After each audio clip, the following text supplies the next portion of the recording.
Amin. Tepuk tangan buat Tuhan, saudara. Sebelum kita berdoa, kita perlu mendengar sebuah kebenaran tentang salah satu karunia yang ada di dalam Alkitab. Nama karunia itu adalah karunia bahasa roh. Sebelumnya, kita perlu merefresh kembali peristiwa yang dialami oleh Petrus dan Kornelius. Suatu hari ada seorang perwira yang bernama Kornelius, multimedia tolong bantu jamnya. Ada seorang perwira Italia, namanya Kornelius, dia bukan orang Yahudi. Tapi dia adalah orang yang saleh, Alkitab mencatat dia orang yang takut akan Tuhan dan sering memberi sedekah. Karena dia rajin berdoa, suatu hari ada seorang malaikat yang menampakkan diri kepadanya dan berkata, hidupmu itu berkenan di hadapan Tuhan. Dan sekarang pergilah ke Yope menjemput seseorang yang bernama Petrus yang singgah di rumah Simon. Simon penyamak kulit ya. Lalu akhirnya dia mengurus pasukannya ke sana. Di waktu yang sama ketika Petrus sedang di Yope, tiba-tiba dia menerima sebuah penglihatan supernatural Bapak Ibu. Dia melihat kain dari surga turun dan di kain itu ada daging-daging yang haram. Haram tidak boleh dimakan menurut Alkitab ya. Lalu ada sebuah suara dari surga yang berkata, makanlah Petrus. Pada waktu itu Petrus lapar. Tapi dia bilang, tidak Tuhan, sebab belum pernah aku makan sesuatu yang najis atau sesuatu yang haram. Tapi Tuhan bilang, apa yang dikatakan halal oleh Tuhan, tidak boleh kamu nyatakan haram. Dan peristiwa itu terjadi sampai 3 kali. Setelah peristiwa itu selesai, penglihatan yang Petrus alami, ada suara dari Tuhan, turunlah ke bawah, sebab ada orang yang mencari engkau. Janganlah takut, sebab aku yang menyuruh mereka kemari. Maka akhirnya Petrus ikut bersama dengan 3 orang tadi, pergi ke rumah dari Kornelius. Dan di sana Kornelius sangat bersuka cita karena Petrus mau datang seperti yang Tuhan firmankan. Lalu di sana Petrus mulai bersaksi tentang Yeshua HaMashiach, tentang Yesus Kristus yang mati, bangkit dan naik ke surga dan lain sebagainya macamnya. Dan selagi Petrus berkhotbah, ini yang terjadi. Kita buka Alkitab kita dalam Kisah Para Rasul pasal yang ke-10. Kisah Para Rasul 10 ayat 44.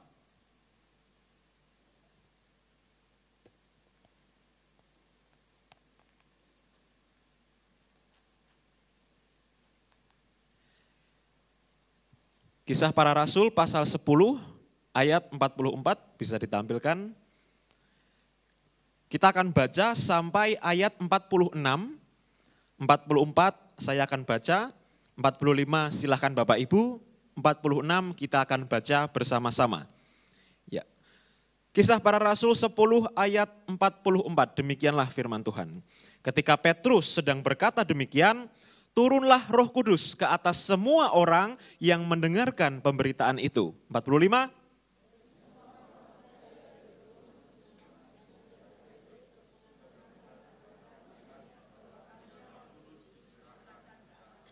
Bersama-sama, sebab mereka mendengar orang-orang itu berkata-kata dalam bahasa roh dan memuliakan Allah. Cukup ya.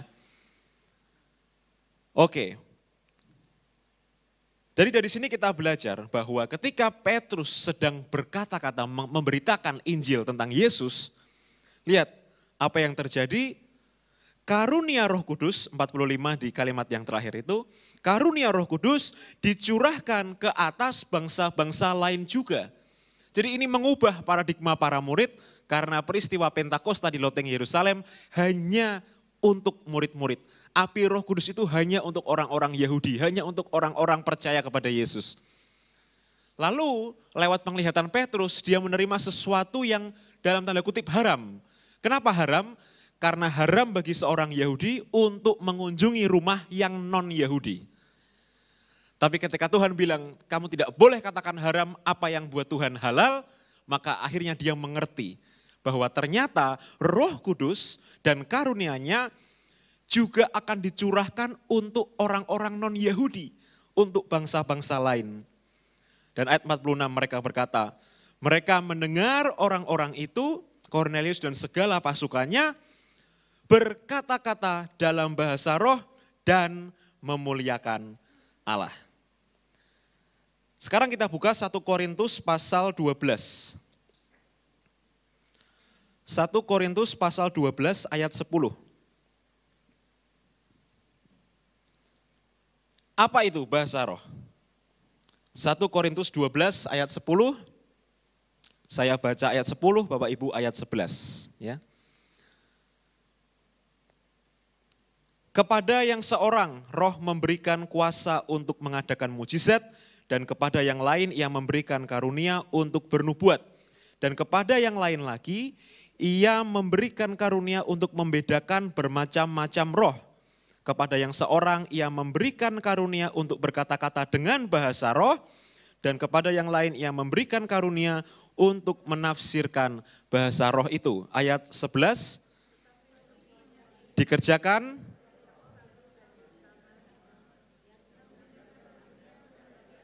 secara khusus seperti yang dikehendakinya. Nah, di sini Paulus mengajar kita bahwa ternyata bahasa roh, sebuah bahasa baru yang muncul setelah kehadiran Roh Kudus, itu adalah sebuah karunia. Garis bawahi tadi ayat 11, tetapi semuanya ini dikerjakan oleh roh yang satu dan yang sama. Roh siapa? Roh Tuhan. Yang memberikan karunia kepada tiap-tiap orang secara khusus. Garis bawahi kata seperti yang dikehendakinya. Poin yang pertama kita belajar pagi ini, bahwa bahasa roh adalah pemberian Roh Kudus. Bahasa roh adalah karunia. Bahasa Inggrisnya gifts of the Spirit. Gift itu kado, pemberian. Yang secara murni terserah Tuhan mau memberikan karunia ini ke siapa. Jadi kita perlu paham dulu bahwa tidak semua orang diberi karunia bahasa roh. Sepakat? Amin? Ya. Ada orang yang tidak diberi karunia itu, tapi dia diberi karunia-karunia yang lain. Jadi kalau kita baca 1 Korintus pasal 12, ya, kita baca dari ayat yang pertama sampai ayat yang 11 tadi, ada 12 macam karunia roh, di mana orang-orang yang dibaptis selalu percaya Yesus dan menerima Roh Kudus, dia minimal punya satu karunia. Hari ini kita akan spesifik belajar tentang bahasa roh. Apa sih bahasa roh itu? Yang pertama tadi kita belajar bahasa roh adalah pemberian Roh Kudus. Dan yang kedua kita akan belajar bahwa bahasa roh untuk berkomunikasi dengan Tuhan. Masih di 1 Korintus, tapi kita lihat pasal 14. Geser 1 atau 2 halaman itu di Alkitab. 1 Korintus pasal 14 ayat yang kedua. Saya bacakan ya. Siapa yang berkata-kata dengan bahasa roh tidak berkata-kata kepada manusia, tetapi kepada Allah. Sebab tidak ada seorang pun yang mengerti bahasanya. Oleh roh ia mengucapkan hal-hal yang rahasia. Pada dasarnya kita semua manusia ini makhluk roh, Bapak Ibu. Roh yang memberi siapa? Tuhan. Dia pertama kali menghembuskan nafas kehidupan kepada Adam, sehingga tanah liat itu ya, kata aslinya itu afar minha adama, artinya debu dari tanah. Jadi Tuhan mengambil debu dari tanah, dia bentuk manusia dan dia hembusi nafas kehidupan. Sejak saat itulah manusia jadi punya roh. Nah, kita sebagai manusia roh ini diberi tubuh fisik. Tubuh fisik ini daging. Makanya kita bisa cubit-cubit badan kita ya. Kalau sakit berarti saraf-saraf kita masih normal gitu ya. Kenapa diberi daging? Kenapa harus diberi wajah, harus diberi rambut, harus diberi fisik yang berbeda satu dengan yang lainnya? Supaya mudah dikenali. Roh itu tidak berwujud Bapak Ibu.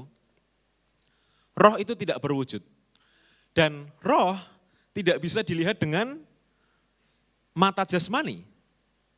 Tapi roh bisa dilihat dengan mata rohani. Oleh karenanya kalau manusia tidak punya tubuh fisik, dan tiap orang mukanya sama gitu ya. Misalnya Kak Karis gitu ya. Wajahnya Kak Karis ini, ini jemaat ada 200 orang misalnya, 200 orang mukanya mirip Karis semua. Nanti kita tidak bisa membedakan itu ya. Makanya dengan keajaiban Tuhan, Dia Allah yang sangat kreatif, Dia menciptakan setiap orang itu berbeda dan unik apa adanya.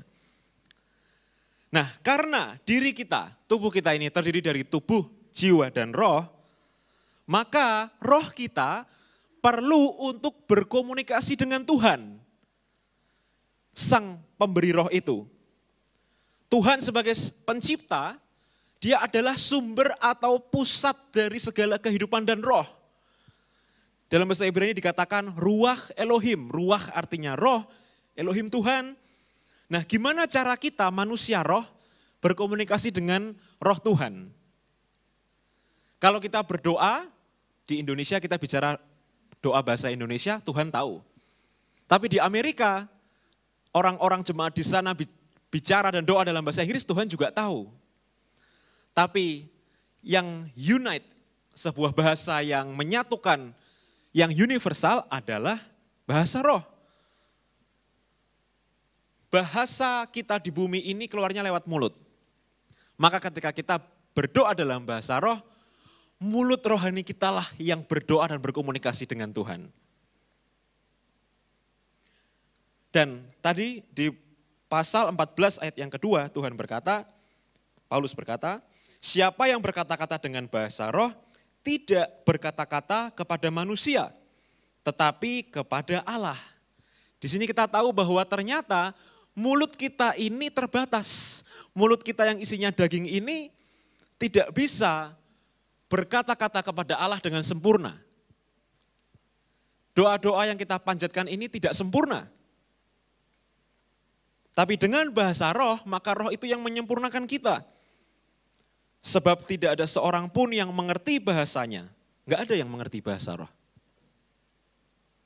Oleh roh ia mengucapkan hal-hal yang rahasia.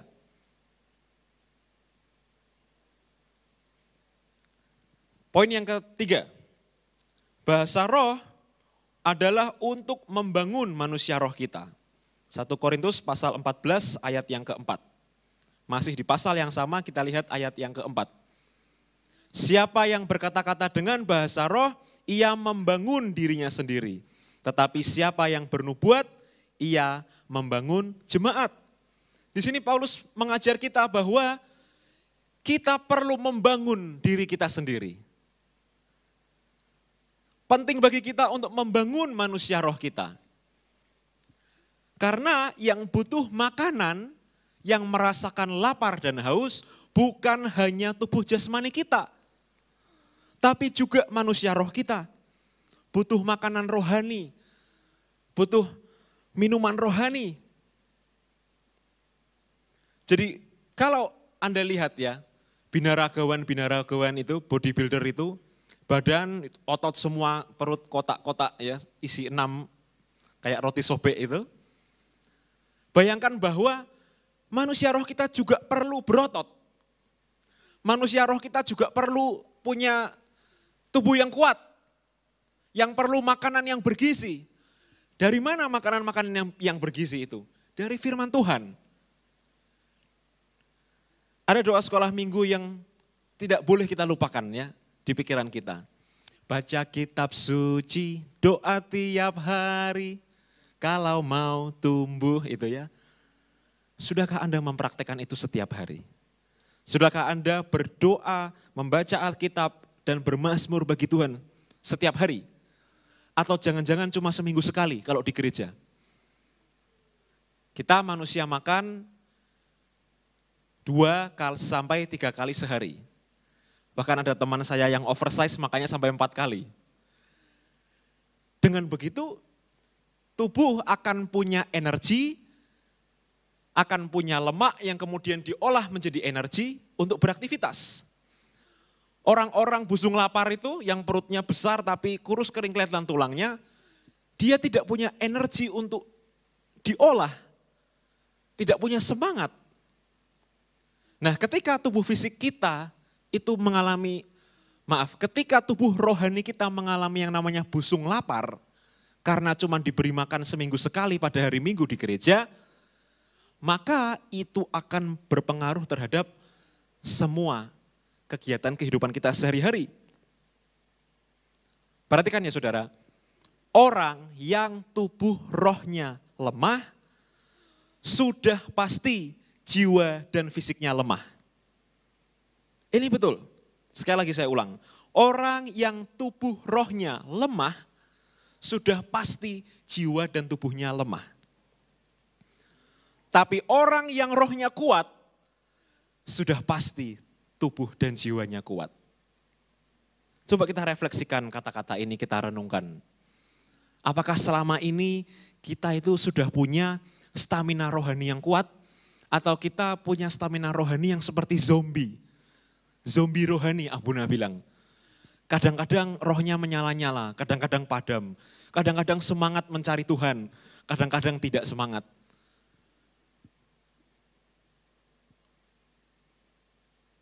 Kita lupa bahwa roh kita ini juga perlu yang namanya makanan rohani, perlu diolahraga. Seorang hamba Tuhan bernama Pastor Glory Bachman, pernah melayani di gereja kita beberapa kali ya, dari Finlandia. Tahun 2019 dia datang ke gereja kita mengajar tentang bahasa roh. Saya ingat betul dalam khotbahnya dia berkata, di Amerika ada sebuah penelitian yang dilakukan pada gereja-gereja karismatik. Gereja-gereja yang percaya pada pencurahan dan api Roh Kudus. Dari penelitian yang dilakukan di gereja-gereja karismatik di sana, jemaat dilatih untuk berbahasa roh. Dalam setiap ibadah, di saat aktivitas sehari-hari, sehingga manusia rohnya kuat. Dari penelitian yang ada itu, disimpulkan bahwa orang-orang yang rajin berbahasa roh, itu memiliki imun tubuh yang jauh lebih kuat dibanding dengan orang-orang yang tidak pernah doa bahasa roh. Loh, ini secara logika ini nggak ada hubungannya, betul ya? Secara logika ini nggak ada hubungannya. Tapi ya itulah yang terjadi, bahwa hukum supernatural selalu berada di atas hukum yang natural. Hukum supernatural selalu bisa mengontrol dan mengendalikan hukum natural. Tapi tidak berlaku sebaliknya, hukum natural tidak bisa mengubah-ubah yang supernatural. Tapi ketika hukum supernatural itu turun dan menjamah hidupmu, maka hidupmu tidak akan pernah sama lagi Bapak Ibu. Ada sesuatu yang berbeda, caramu menjalani hidup ini berbeda. Ketika waktunya marah Anda akan menjadi orang yang sabar. Ada penguasaan diri. Ketika Anda lemah, Anda seperti merasa kuat dan merasa ini pencobaan biasa. Aku dapat melampauinya, ini tidak melebihi kekuatanku. Nah, semangat-semangat seperti itu hanya didapat jika kita punya manusia roh yang kuat. Anda percaya dengan yang namanya aura? Bukan aura kasih loh ya. Aura itu sesuatu yang terpancar di wajah. Kalau perempuan ada istilah itu namanya inner beauty. Apa itu inner beauty? Sesuatu yang memancar dari dalam dan nampak dalam wajah sehingga itu seperti bercahaya.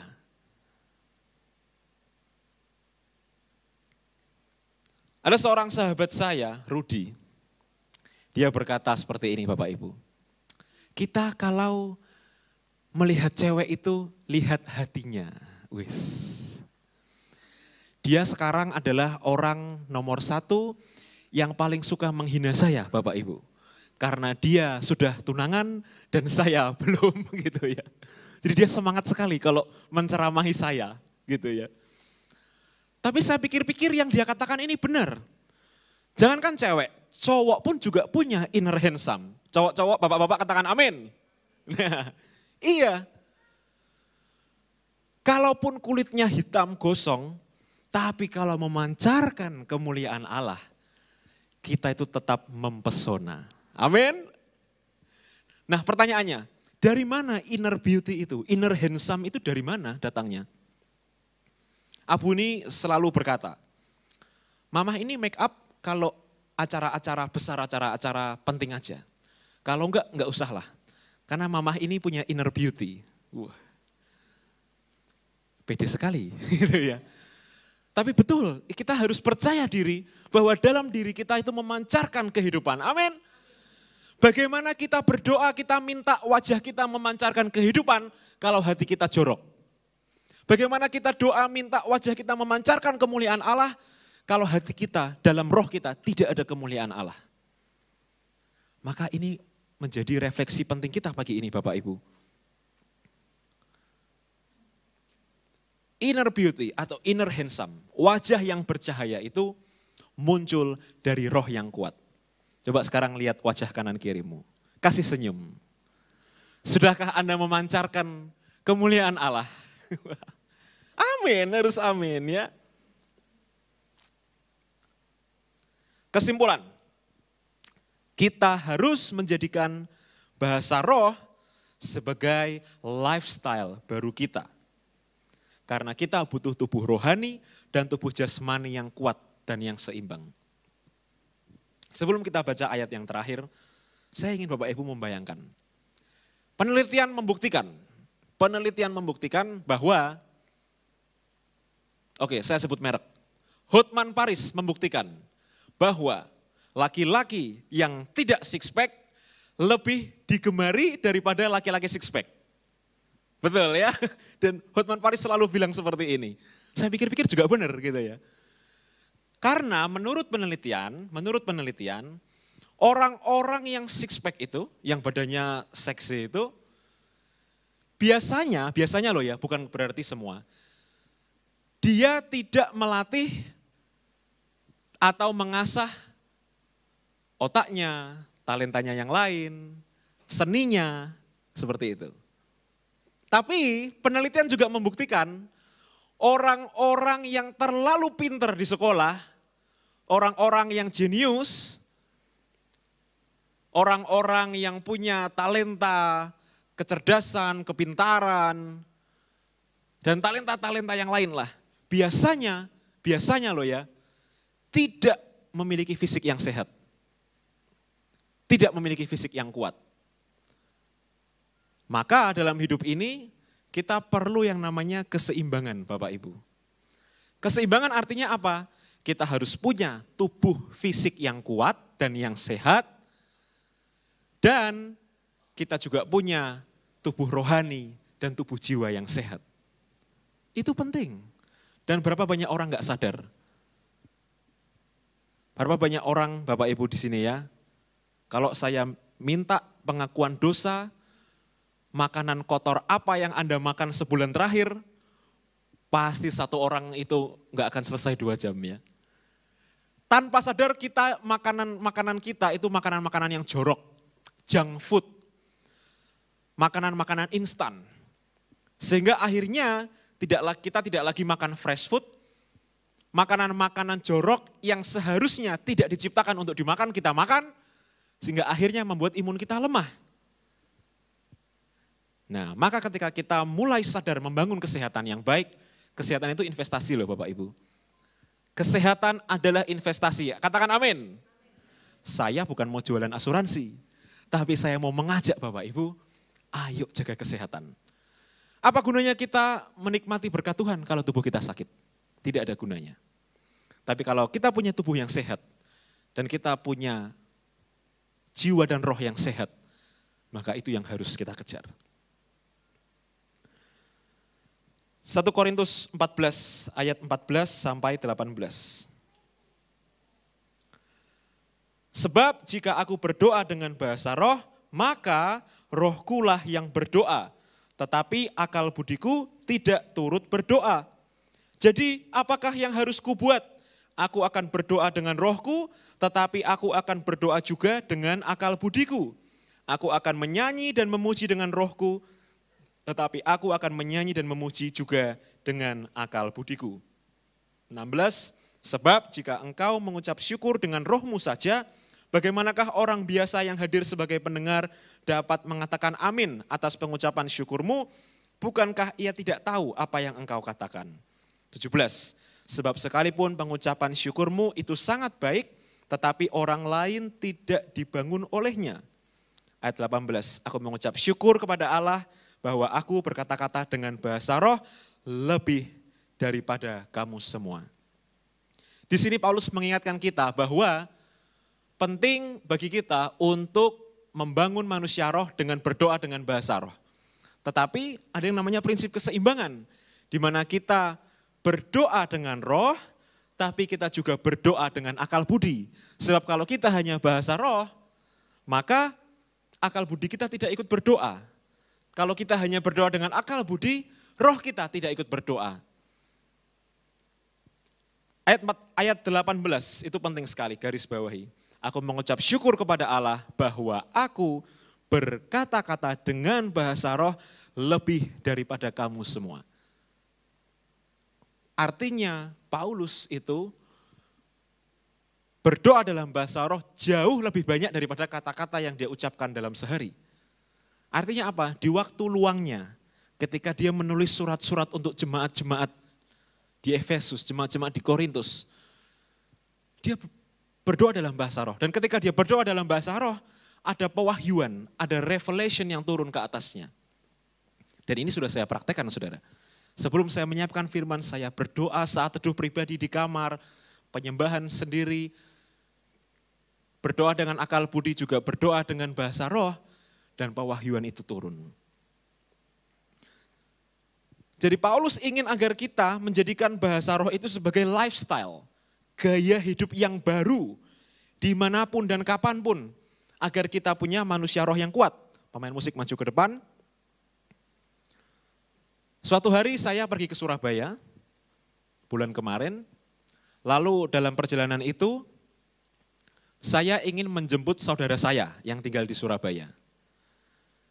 Lalu kami telepon, kami janjian, oke, di jalan ini ya, share location, oke. Saya jemput, itu malam-malam saudara. Malam-malam saya jemput ke depan kosnya itu, lalu dari jauh, ini kesaksian nyata ya, saya bilang ke adik, ke Revival, itu saudara kita, itu, gitu kan. Yaudah, karena saya sudah melihat, saya rating kiri dan saya menepi ke kiri untuk jemput dia. Tapi ketika sampai di titik itu, saudara saya yang saya lihat itu tiba-tiba hilang. Terus, di saat yang sama adik saya bilang, loh itu bukan saudara kita masih di seberang dan dia belum menyeberang. Lah, terus yang saya lihat apa dong? Nah, di situ saya mengalami kejadian supernatural Bapak Ibu, di mana roh jahat itu menampakkan diri dan mencobai kan seperti itu. Nah, saya kaget, oh ya benar, setelah dicek ternyata saudara saya masih di seberang dan dia belum nyebrang, akhirnya dia nyebrang, lalu saya doa bahasa roh di situ. Dalam hati saya panik, apa yang tadi saya lihat, kok tiba-tiba langsung hilang. Tapi saya bangun manusia roh. Saya bangun bahasa roh, saya bangun manusia roh agar apa? Roh saya tetap kuat menghadapi seperti itu. Karena Tuhan bilang bahwa kita ini tidak sendiri hidup di dunia ini. Ada makhluk-makhluk lain yang tidak kelihatan mata. Tapi roh Allah dalam dirimu itu jauh lebih besar dari roh-roh yang ada di dunia ini. Maka kita harus berani. Siapa di sini ya, terutama anak muda biasanya. Kalau mau ke toilet malam-malam takut. Mending ditahan sampai pagi. Ya. Saya dulu juga gitu. Lah itu kan rumahmu, kamu berhak mengusir dia dengan nama Yesus ya. Tapi sebelum ngusir-ngusir itu pastikan rohmu sudah kuat. Karena kalau rohmu lemah kamu ngusir-ngusir yang begitu, dia akan ketawa dan akan ngelawan ya. Jadi hati-hati. Satu ayat yang terakhir. 1 Korintus pasal 14 ayat 39 sampai 40. 1 Korintus pasal 14 ayat 39 sampai 40. Karena itu saudara-saudaraku, usahakanlah dirimu untuk memperoleh karunia untuk bernubuat dan janganlah melarang orang yang berkata-kata dengan bahasa roh.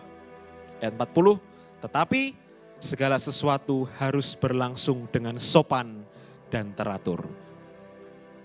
Allah tidak pernah menghendaki kekacauan.